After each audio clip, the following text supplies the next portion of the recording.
When choosing the best VPN service for your needs, consider these 6 things. Speed.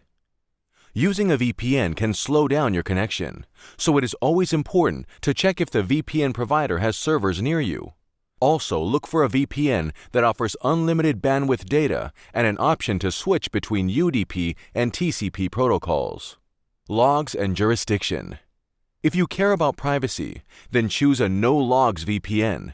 It means a VPN provider doesn't keep any information on your online activity, making it impossible to share it with any third party. Technical security. It's important to find VPN software that prevents IP leaks and has a kill switch. Strong encryption is the mark of a good VPN.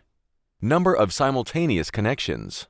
The more devices you can connect to the service at the same time, the better.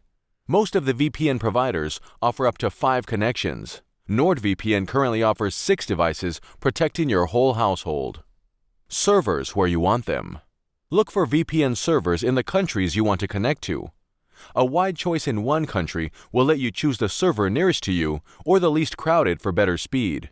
Jumping around different countries will be a great way to see the world online. 24/7 customer service. Live chat support is considered the gold standard, but a help center with detailed step-by-step FAQs is also important. Using a VPN can be really easy with the right help. For more tips on online security, don't forget to subscribe to our YouTube channel.